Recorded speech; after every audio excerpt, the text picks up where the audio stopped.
വെഞ്ഞാറമൂട് കൂട്ടക്കൊലക്കേസിലെ പ്രതി അഫാനെ ഉടൻ റിമാൻഡ് ചെയ്യും. നെടുമങ്ങാട് മജിസ്ട്രേറ്റ് മെഡിക്കൽ കോളേജിലെത്തിയാകും അഫാനെ റിമാൻഡ് ചെയ്യുക. 2 ദിവസം കൂടി അഫാൻ മെഡിക്കൽ കോളേജ് ആശുപത്രിയിൽ തുടരും.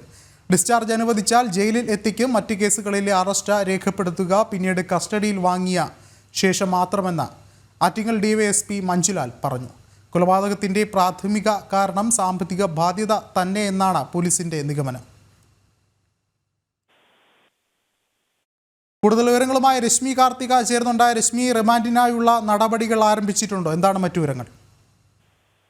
വിഷ്ണു, കേരളം വിവരങ്ങളിലൂടെ കേട്ട വെഞ്ഞാറമൂട് കൂട്ടക്കൊലപാതകം നടന്നതിന്റെ 4ാം ദിവസത്തിലാണ് പ്രതിയായ അഫാന്റെ അറസ്റ്റിലേക്ക് പോലീസ് കടക്കുന്നത്. 5 പേരെ കൊലപ്പെടുത്തിയതുമായി ബന്ധപ്പെട്ട് പാങ്ങോട്, വെഞ്ഞാറമൂട് പോലീസ് സ്റ്റേഷനുകളിലായി 3 കേസുകളാണ് രജിസ്റ്റർ ചെയ്തിട്ടുള്ളത്. ബാപ്പുമ്മയായ സൽമ ബീവിയെ കൊലപ്പെടുത്തിയ കേസിലാണ് ഇപ്പോൾ ആദ്യ അറസ്റ്റ് ഉണ്ടായിരിക്കുന്നത്. പ്രാഥമിക തെളിവെടുപ്പിനായി ഉൾപ്പെടെ പോലീസ് ഉദ്യോഗസ്ഥർ ഇന്ന് മെഡിക്കൽ കോളേജിൽ എത്തിയിരുന്നു.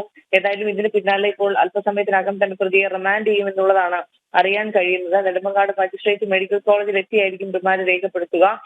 ഈ നിലവിൽ പ്രതിയുടെ ആരോഗ്യനില തൃപ്തികരമാണ്. പക്ഷേ എന്നാൽ കൂടി 2 ദിവസം മെഡിക്കൽ കോളേജിലെ നിരീക്ഷണത്തിൽ തുടരണമെന്നുള്ളതാണ് മെഡിക്കൽ ബോർഡിന്റെ തീരുമാനം. അതുകൊണ്ട് തന്നെ ആശുപത്രിയിലെ പ്രത്യേക സെല്ലിലായിരിക്കും നിരീക്ഷണത്തിൽ തുടരുക. ഡിസ്ചാർജിന് ശേഷമായിരിക്കും ജയിലിലേക്ക് കൊണ്ടുപോവുക.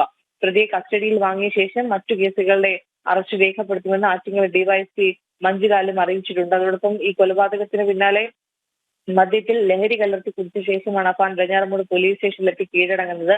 അന്നു മുതൽ മെഡിക്കൽ കോളേജിൽ ചികിത്സയിലാണ് അഫാൻ. അഫാന്റെ ആരോഗ്യനില ഇപ്പോൾ പൂർണ്ണമായും തൃപ്തികരമാണെന്നുള്ളതാണ് പറയാൻ സാധിക്കുന്ന ഒരു കാര്യം. ഒപ്പം തന്നെ വെഞ്ഞാറമൂട് സ്വകാര്യ ആശുപത്രിയിൽ കഴിയുന്ന പ്രതിയുടെ ഉമ്മ ഷെമീനയുടെ ആരോഗ്യനില നിലവിൽ മെച്ചപ്പെട്ടിട്ടുണ്ട്. നാളെ ആറ്റിങ്ങൽ ഡിവൈഎസ്പിയുടെ നേതൃത്വത്തിൽ ഇവരുടെ മൊഴി രേഖപ്പെടുത്തുന്നുണ്ട്. ഈ കേസിൽ വളരെ നിർണായകമായിരിക്കും ഉമ്മയുടെ മൊഴി എന്നുള്ളതാണ് അന്വേഷണ സംഘം വ്യക്തമാക്കുന്നത്. ശരി, രശ്മിയാണ് വിവരങ്ങൾ നൽകിയത്.